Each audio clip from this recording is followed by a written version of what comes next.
नमस्कार। कहानियों के इस सफ़र में आप सबका स्वागत है। आज हम सुनेंगे चतुरसेन शास्त्री जी की कहानी दुखवा में कासे कहूँ मोरी सजनी। कहानी शुरू करने से पहले मेरा आप सबसे विनम्र निवेदन है, यदि मेरे द्वारा सुनाई गई कहानियाँ आप सबको पसंद आती हों तो कृपया मेरे चैनल को सब्सक्राइब करें और अपने मित्रों में भी साझा करें। तो चलिए सुनते हैं कहानी। गर्मी के दिन थे। बादशाह ने उसी फाल्गुन में सलीमा से नई शादी की थी। सल्तनत के सब झंझटों से दूर रहकर नई दुल्हन के पास प्रेम और आनंद की कलोले करने वह सलीमा को लेकर कश्मीर के दौलत खाने में चले आए थे। रात दूध में नहा रही थी। दूर के पहाड़ों की चोटियां बर्फ से सफ़ेद होकर चांदनी में बहार दिखा रही थी। आरामबाग के महलों के नीचे पहाड़ी नदी बल खाकर बह रही थी। मोती महल के एक कमरे में शमादान जल रहा था और उसकी खुली खिड़की के पास बैठी सलीमा रात का सौंदर्य निहार रही थी। खुले हुए बाल उसकी फिरोजी रंग की ओढ़नी पर खेल रहे थे। चिकन के काम से सजी और मोतियों से गुथी हुई उस फिरोजी रंग की ओढ़नी पर कसी हुई कमखाब की कुर्ती और पन्नों की कमपेटी पर अंगूर के बराबर बड़े मोतियों की माला झूल रही थी।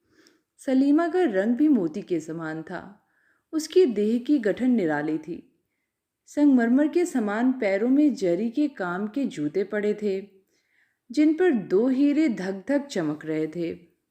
कमरे में एक कीमती ईरानी कालीन का फर्श बिछा था, जो पैर लगते ही हाथ भर धंस जाता था।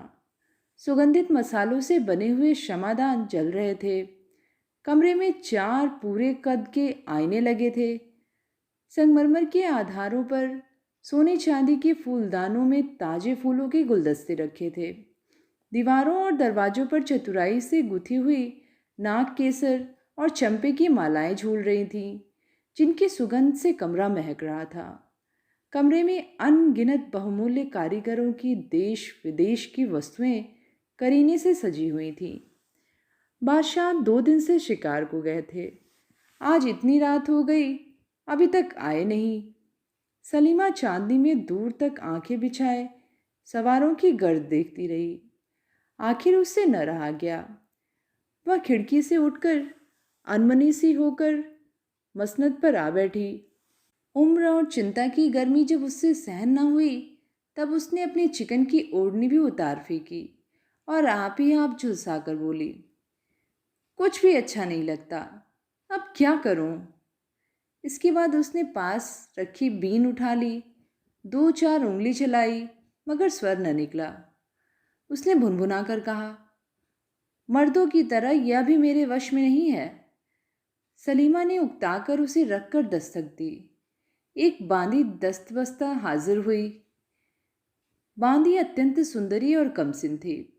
उसके सौंदर्य में एक गहरे विषाद की रेखा और नेत्रों में नैराश्य स्याही थी। उसे पास बैठने का हुक्म देकर सलीमा ने कहा, साकी, तुझे बीन अच्छी लगती है या बांसुरी? बांदी ने नम्रता से कहा, हुजूर जिसमें खुश हों। सलीमा ने कहा, पर तू किसमें खुश है? बांदी ने कंपित स्वर में कहा, सरकार, बांदियों की खुशी ही क्या? क्षण भर सलीमा ने बांदी के मुंह की तरफ देखा। वैसा ही विषाद, निराशा और व्याकुलता का मिश्रण हो रहा था। सलीमा ने कहा, मैं क्या तुझे बांदी की नज़र से देखती हूँ? नहीं, हजरत की तो लौंडी पर खास मेहरबानी है। तब तो इतनी उदास, झिझकी हुई और एकांत में क्यों रहती है? जब से तू नौकर हुई है, ऐसे ही दिखती है। अपनी तकलीफ मुझसे तो कह प्यारी साकी। इतना कहकर सलीमा ने उसके पास खिसक कर उसका हाथ पकड़ लिया। बांदी कांप गई, पर बोली नहीं। सलीमा ने कहा, कसमिया, तू अपना दर्द मुझसे कह, तू इतनी उदास क्यों रहती है? बांदी ने कंपित स्वर में कहा, हुजूर क्यों इतनी उदास रहती हैं? सलीमा ने कहा, इधर जहां पनाह कुछ कम आने लगे हैं, इससे तबीयत ज़रा उदास रहती है। बांदी, सरकार, प्यारी चीज़ न मिलने से इंसान को उदासी आ ही जाती है। अमीर और गरीब सभी का दिल तो दिल ही है। सलीमा हंसी। उसने कहा, समझी, अब तो किसी को चाहती है। मुझे उसका नाम बता, उसके साथ तेरी शादी करा दूंगी। साकी का सिर घूम गया। एकाएक उसने बेगम की आंखों में आंखें मिलाकर कहा, मैं आपको चाहती हूँ। सलीमा हंसते हंसते लौट गई। उस मदमाती हंसी के वेग में उसने बांदी का कंपन नहीं देखा। बांदी ने बंसी लेकर कहा, क्या सुनाओ? बेगम ने कहा, ठहर, कमरा बहुत गर्म मालूम देता है। इसके तमाम दरवाजे और खिड़कियां खोल दे, चिरागों को बुझा दे, चटकती चांदनी का लुत्फ उठाने दे और फूल मालाएं मेरे पास रख दे। बांदी उठी। सलीमा बोली, सुन, पहले एक गिलास शरबत दे, बहुत प्यासी हूँ। बांदी ने सोने के गिलास में खुशबूदार शरबत बेगम के सामने ला धरा। बेगम ने कहा, उफ, यह तो बहुत गर्म है, क्या इसमें गुलाब नहीं दिया? बांदी ने नम्रता से कहा, दिया तो है सरकार। अच्छा, इसमें थोड़ा सा इस्तंबुल और मिला। साकी गिलास लेकर दूसरे कमरे में चली गई। इस्तंबुल मिलाया और भी एक चीज़ मिलाई। फिर वह सुवासित मदिरा का पात्र बेगम के सामने ला धरा। एक ही सांस में उसे पीकर बेगम ने कहा, अच्छा, अब सुना। तूने कहा कि मुझे प्यार करती है। सुना, कोई प्यार का गाना सुना। इतना कहकर और गिलास को गलीचे पर लुढ़काकर मदमाती मसनद पर खुद लुढ़क गई और रस भरे नेत्रों से साकी की ओर देखने लगी। साकी ने वंशी का सुर मिलाकर गाना शुरू किया, दुखवा में कासे कहूँ मोरी सजनी। बहुत देर तक साकी की वंशी और कंठ ध्वनि कमरे में घूम घूम कर रोती रही। धीरे धीरे साकी खुद रोने लगी। सलीमा मदिरा और यौवन के नशे में होकर झूमने लगी। गीत खत्म करके साकी ने देखा सलीमा बेसुध पड़ी है। शराब की तेजी से उसके गाल एकदम सुर्ख हो गए हैं और तांबुल राग रंजित होठ रह रहकर फड़क रहे हैं। सांस की सुगंध से कमरा महक रहा है, जैसे मंद पवन से कोमल पत्ती कांपने लगती है। उसी प्रकार सलीमा का वक्षस्थल धीरे धीरे कांप रहा है। प्रस्वेद की बूंदें ललाट पर दीपक के उज्जवल प्रकाश में मोतियों की तरह चमक रही हैं। बंसी रखकर साकी क्षण भर बेगम के पास आकर खड़ी हुई। उसका शरीर कांपा, आंखें जलने लगी, कंठ सूख गया। वह घुटने के बल बैठकर बहुत धीरे धीरे अपनी आंचल से बेगम के मुख का पसीना पोंछने लगी। इसके बाद उसने झुककर बेगम का मुंह चूम लिया। इसके बाद ज्यों ही उसने अचानक आंख उठाकर देखा, खुद दीन दुनिया के मालिक शाहजहां खड़े उसकी यह करतूत अचरज और क्रोध से देख रहे थे। साकी को सांप डस गया। वह हतबुद्धि की तरह बादशाह का मुंह ताकने लगी। बादशाह ने कहा, तू कौन है और यह क्या कर रही थी? शाकी चुप खड़ी रही। बादशाह ने कहा, जवाब दे। शाकी ने धीमे स्वर में कहा, जहां पना, कनीज अगर कुछ जवाब न दे तो? बादशाह सन्नाटे में आ गए। बांदी की इतनी स्पर्धा? उन्होंने कहा, मेरी बात का जवाब नहीं। अच्छा, तुझे नंगी करके कोड़े लगाए जाएंगे। साकी ने कंपित स्वर में कहा, मैं मर्द हूं। बादशाह की आंखों में सरसों फूल उठी। उन्होंने अग्निमय नेत्रों से सलीमा की ओर देखा। वह बेसुध पड़ी सो रही थी। उसी तरह उसका भरा यौवन खुला पड़ा था। उसके मुंह से निकला, उफ, फाहिशा, और तत्काल उनका हाथ तलवार की मूठ पर गया। फिर नीचे को उन्होंने घूमकर कहा, दोज़ख के कुत्ते, तेरी यह मजाल। फिर कठोर स्वर से पुकारा, माधुम। क्षण भर में एक भयंकर रूप वाली तातारी औरत बादशाह के सामने अदब से आ खड़ी हुई। बादशाह ने हुक्म दिया, इस मरदूत को तहखाने में डाल दे ताकि बिना खाए पिए मर जाए। माधुम ने अपने कर्कश हाथों में युवक का हाथ पकड़ा और ले चली। थोड़ी देर में दोनों लोहे के एक मजबूत दरवाजे के पास आ खड़े हुए। तातारी बांदी ने चाबी निकालकर दरवाजा खोला और कैदी को भीतर ढकेल दिया। कोठरी की गज कैदी का बोझा ऊपर पड़ते ही कांपती हुई नीचे को धंसने लगी। प्रभात हुआ। सलीमा की बेहोशी दूर हुई। चौंक कर उठ बैठी। बाल संवारे, ओढ़नी ठीक की और चोली के बटन कसने को आईने के सामने जा खड़ी हुई। खिड़कियां बंद थीं। सलीमा ने पुकारा, साकी, प्यारी साकी, बड़ी गर्मी है, जरा खिड़की को खोल दे। निगोड़ी नींद ने तो आज गजब ढा दिया। शराब कुछ तेज थी। किसी ने सलीमा की बात न सुनी। सलीमा ने जरा जोर से पुकारा, साकी। जवाब न पाकर सलीमा हैरान हुई। वह खुद खिड़कियां खोलने लगी, मगर खिड़कियां बाहर से बंद थीं। सलीमा ने विस्मय से मन ही मन कहा, क्या बात है, लौंडिया सब क्या हुई? वह द्वार की तरफ चली।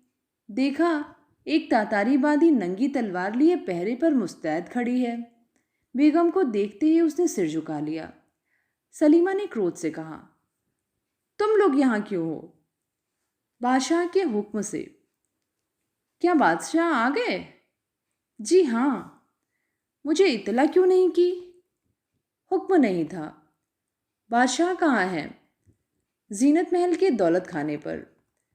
सलीमा के मन में अभिमान हुआ। उसने कहा, ठीक है, खूबसूरती की हाट में जिनका कारोबार है, मोहब्बत को क्या समझेंगे? तो अब जीनत महल की किस्मत खुली। तातारी स्त्री चुपचाप खड़ी रही। सलीमा फिर बोली, मेरी साकी कहाँ है? कैद में। क्यों?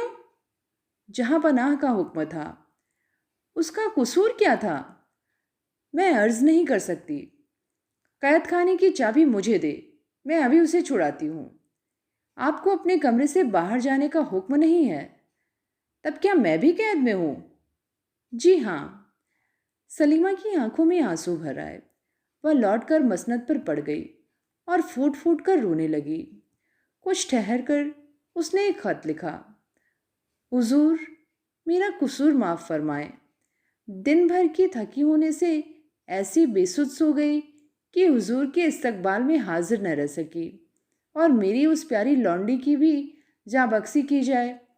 उसने हुजूर के दौलत खाने में लौट आने की इत्तला मुझे बाज़वी तौर पर ना देकर बेशक भारी कसूर किया है, मगर वह नई, कमसिन, गरीब और दुखिया है।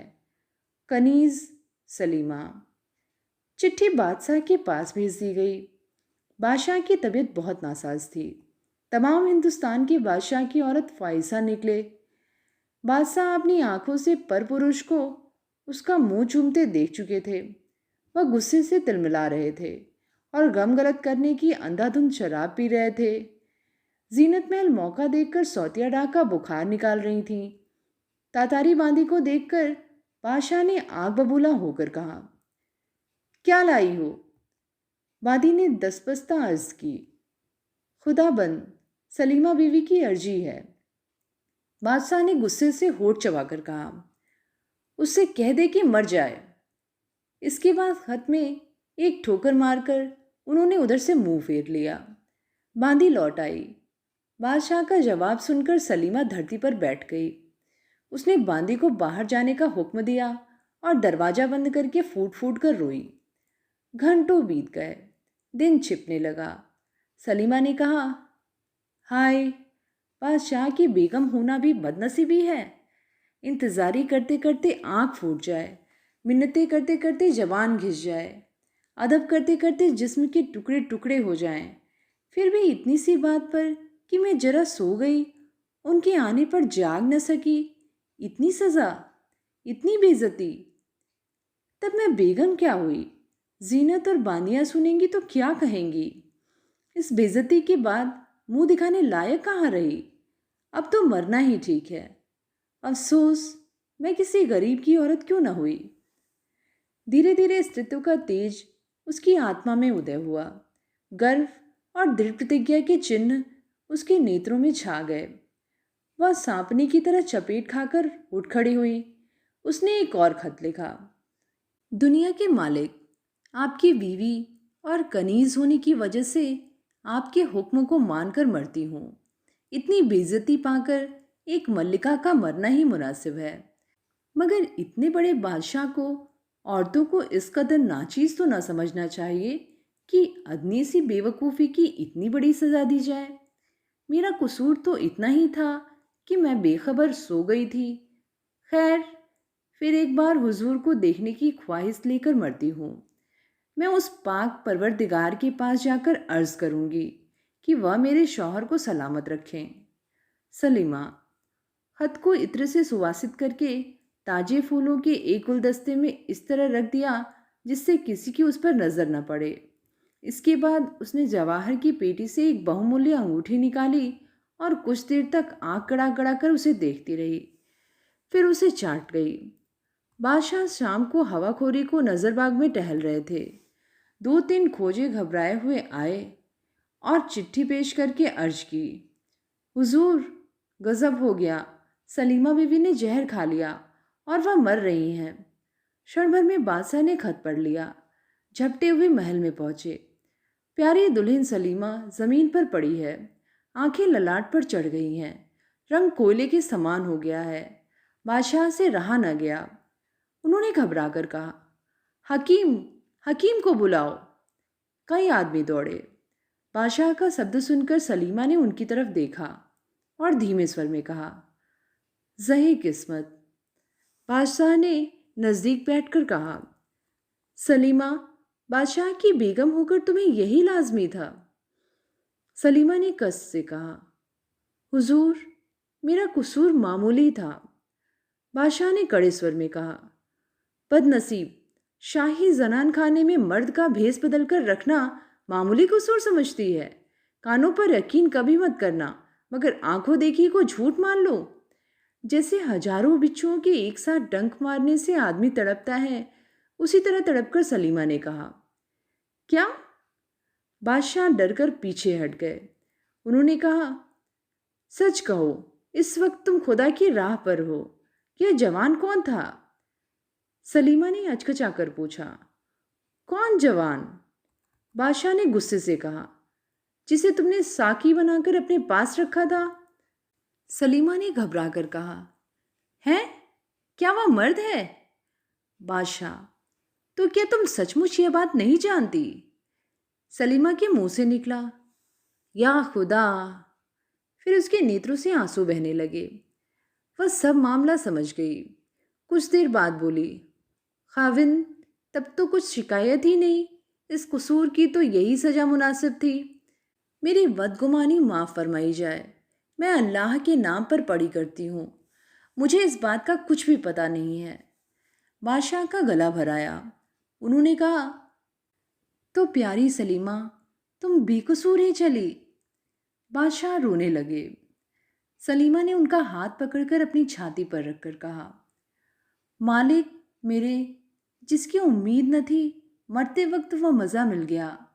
कहाँ सुना माफ़ हो, एक अर्ज लौंडी की मंजूर हो।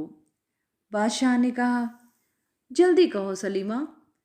सलीमा ने साहस से कहा, उस जवान को माफ़ कर देना। इसके बाद सलीमा की आंखों से आंसू बह चले और थोड़ी ही देर में ठंडी हो गई। बादशाह ने घुटनों के बल बैठकर उसका ललाट चूमा और फिर बालक की तरह रोने लगा। गजब के अंधेरे और सर्दी में युवक भूखा प्यासा पड़ा था। एकाएक घोर चित्कार करके किवाड़ खुले। प्रकाश के साथ ही एक गंभीर शब्द तहखाने में भर गया, बदनसीब नौजवान, क्या होश हवास में है? युवक ने तीव्र स्वर से कहा, कौन? जवाब मिला, बादशाह। युवक ने कुछ भी अदब किए बिना कहा, यह जगह बादशाहों के लायक नहीं है। क्यों तशरीफ लाए हैं? तुम्हारी कैफियत नहीं सुनी थी, उसे सुनने आया हूं। कुछ देर चुप रहकर युवक ने कहा, सिर्फ सलीमा को झूठी बदनामी से बचाने के लिए कैफियत देता हूं। सुनिए, सलीमा जब बच्ची थी, मैं उसके बाप का नौकर था। तभी से मैं उसे प्यार करता था। सलीमा भी प्यार करती थी, पर वह बचपन का प्यार था। उम्र होने पर सलीमा पर्दे में रहने लगी और फिर वह शहंशाह की बेगम हुई। बाद में मगर उसे भूल न सका। 5 साल तक पागल की तरह भटकता रहा। अंत में भेष बदलकर बांदी की नौकरी कर ली। सिर्फ उसे देखते रहने और खिदमत करके दिन गुजार देने का इरादा था। उस दिन उज्ज्वल चांदनी, सुगंधित पुष्प राशि, शराब की उत्तेजना और एकांत ने मुझे बेबस कर दिया। उसके बाद मैंने आंचल से उसके मुख का पसीना पोंछा और मुंह चूम लिया। मैं इतना ही खतावार हूँ। सलीमा इसकी बाबत कुछ भी नहीं जानती। बादशाह कुछ देर चुपचाप खड़े रहे। इसके बाद वह दरवाजे बंद किए बिना ही धीरे धीरे चले गए। सलीमा की मृत्यु को 10 दिन बीत गए। बादशाह सलीमा के कमरे में ही दिन रात रहते हैं। सामने नदी के उस पार पेड़ों के झुरमुट में सलीमा की सफ़ेद कब्र बनी है। जिस खिड़की के पास सलीमा बैठी उस दिन रात को बादशाह की प्रतीक्षा कर रही थी, उसी खिड़की में, उसी चौकी पर बैठे हुए बादशाह उसी तरह सलीमा की कब्र दिन रात देखा करते हैं। किसी को पास आने का हुक्म नहीं। जब आधी रात हो जाती है तो उस गंभीर रात्रि के सन्नाटे में एक मर्मभेदनी गीत ध्वनि उठ खड़ी होती है। बादशाह साफ साफ सुनते हैं। कोई करुण कोमल स्वर में गा रहा है, दुखवा में कासे कहूँ मोरी सजनी। तो ये थी कहानी दुखवा में कासे कहूँ मोरी सजनी। कहानी आप सबको कैसी लगी नीचे कमेंट में लिख के ज़रूर बताइएगा, और पसंद आई हो तो लाइक ज़रूर करिएगा और अपने मित्रों में भी साझा करिएगा। फिर मिलेंगे एक नई कहानी के साथ। धन्यवाद।